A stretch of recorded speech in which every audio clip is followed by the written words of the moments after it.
Hello everyone, the purpose of this video is to go over the checklist and grades and where you can find rubrics. So let's get started. When you've logged on to your D2L course, what you can do right away is click on the checklist. And the checklist is supposed to be and is designed to be in the order that you are going to hand in your different assignments. So I'm just going to do a little split screen here so that you can get an idea of how that works. So if I go to my lessons and my content, you'll see that my units are here. So I've got the introduction unit, and then followed by what's the point, and then you've got a unit on short stories. Then you have a unit on oral communication and listening skills. Then you have your essay, and then finally you have your research. So this here is a guide to help you through. So if you notice that this very first assignment that they have here is commonly confused words. So that's going to be in the introduction. And we have, there was another video where we went over the lesson format, the course description, joining our classroom, academic integrity. So all this stuff you've already dealt with. So right now we're looking at the commonly confused words. So it's very linear. So you just start at the top and kind of work your way down. So with this, you're looking for an assignment. So if you want to see your assignment, you're going to go and look for that clipboard. So I'm just going to scroll down here really quick. And you'll see here that you have an assignment of commonly confused words. So this is the part that you're going to hand in to me. So on this task, you're going to write 30 different words to demonstrate that you understand the meaning. And the reason we do this is because word processors will not catch this as a spelling error because you've spelled it correctly. So it's just a simple activity. You just submit your assignment to me in D2L. Once you finish this, you're going to go to your checklist and you click it and you hit save. And that'll keep an updated list on the different tasks that you have completed.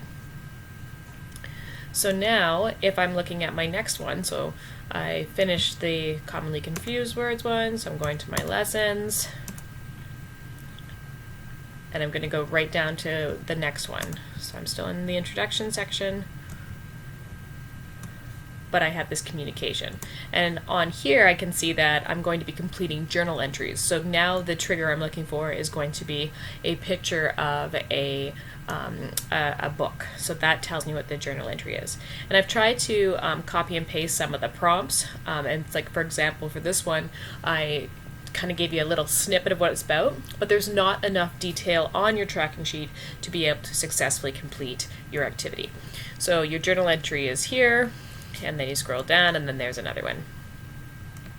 And so that's this one here.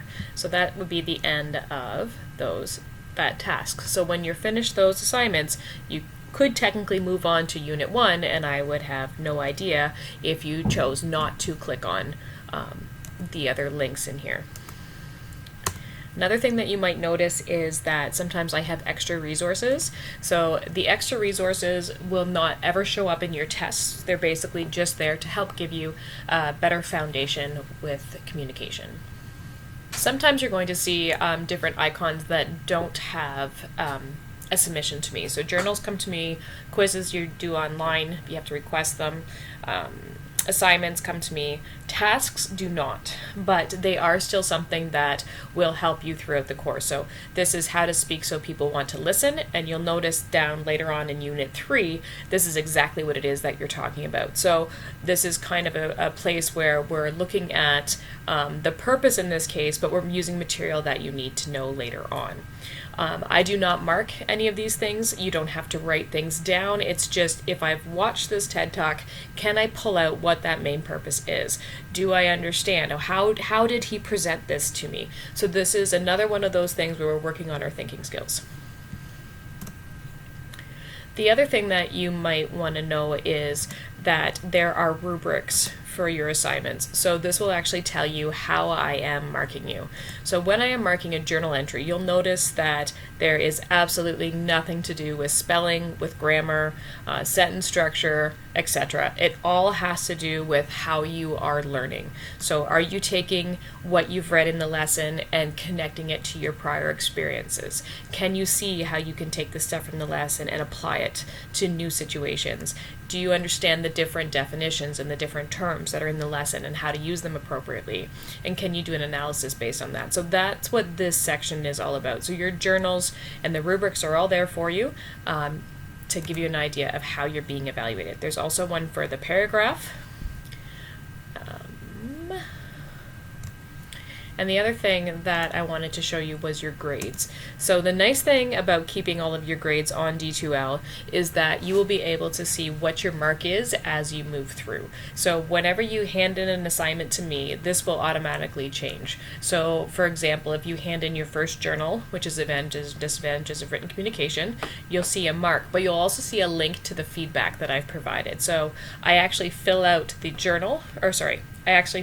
rubric that I have showed you, as well as sometimes I have feedback written in a text box that you can look over as well. If you'll notice, the grades are not organized by how you see them in the course. Instead, they're organized by type of assignment. So you have journal entries, you have assignments, you have quizzes, there's a literature study, there's a critique, an essay, and a research project. So as I've mentioned before, you're looking at about 150 hours to complete this course, with the understanding that some people may take more time than that. So this is all that you will need to complete in order to get your ACE credit. And that was a whole lot of information all at once. The nice thing about doing this online format is you can pause any video at any time, go back and listen to it. You can skip things ahead, you can pick and choose what it is that you need to review more than once. I mean, you are in charge of your own learning. So please remember, if you have any questions or something doesn't make sense, reach out to me. You can contact me through email, you can contact me on Teams. You'll always be able to see when my little green icon is there. Just let me know.